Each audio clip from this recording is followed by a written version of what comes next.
Assalamualaikum warahmatullahi wabarakatuh. Tepangkeun nami abdi Najwa Fadilah, abdi ti kelas 12 IPS 1. Di dieu abdi bade nganampilkeun monolog anu judulna Beda ti Memed Munandar. Beda, aya nu beda pokona mah. Nya katingali ku batur mah pasti sarua. Si eta masih bias seuri ngagalak-gakan, masih bisa heureuy jeung urang, masih geulis, dangdan saayana tapi teu ngurangan kagelisanana. Tapi kabeh eta ngan saukur topeng, lantaran urang apal seurina beda jeung nu biasana. Lamun apal eta poe terakhir manehna bias bebarengan, tangtu kuring moal masalahkeun pagawean kuring.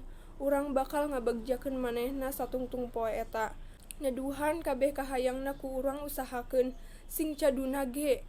Tapi dasar dan nu ngaranna hanjakal, bet ditungtung sateh. Jeung urang ge ngartina teuing kunaon pas geus teu jeung manehna, pas geus meunang kabar yen maneh teh boga panyakit kanker stadium akhir, geus teu bisa ditulungan. Apal-apal bejana maneh geus beda alam. Duh pria, naha atuh hirup maneh teh kieu-kieu teuing, teu cukup ku ditinggalkeun ku kolot maneh ti leuletik. Naha ayeuna hirup maneh teh teu lila, bet boga panyakit nu kararitu. Jeung naha deui sok nyumputkeun maneh boga kaus susah teh bejaan urang, ulah pas senang hungkul babagi teh. Dapanan urang teh geus sosobatan geus lila. Urang ge lamun aya nanaon pasti langsung ka maneh. Jeung bakat ku maranehna ieu manah, kahayang mah urang teh lain sosobatan hungkul, haying leuwih ieu hate geus jadi katresna. Niatna minggu hareup rek mere ieu cincin di BEC, tempat urang mimiti ulin bareng, seuri bareng, seuri maneh nu ngageuterkeun hate, nu bisa ngaleungitkeun wirang-wirang kahirupan urang. Nya ngan saukur ku seuri maneh pria. Tapi ayeuna urang leungiteun seuri eta, seuri nu jiga vitamin, matak sumanget nyorang kahirupan. Seuri nu moal matak diabetes, da urang mah lian jalma lebay nu ngagombal kitulah jiga naon we nya.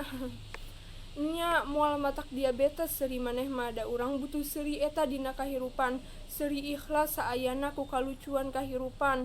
Lain seuri poe Salasa eta seuri maksakeun, beda pisan nya kitu keneh datang ti maneh. Tapi seurina beda, seuri nu nutupan mangreuwu ka peurih. Geus sabulan leuwih urang nu geulis eueuh maneh, seuri nu ngan ayana di diri pria jadi impenan dina lamunan. Ayeuna urang geus masrahkeun maneh, darek di kukumaha oge wanci mah teu bias malik. Urang embung jadi jalma nu ngabeuratkeun maneh di akhirat. Ngan ieu urang haying merekeun cincin nu ngan saukur niatan urang, simbol kadeudeuh ka pria. Jeung ieu aya strawberry karesep maneh. Meureun lamun aya keneh maneh mah geus seuri deui. Duh sing bagjanya ayeuna mah di sisi pangeran. Da saapal urang mah maneh teh awewe pangbageurna saalam dunya.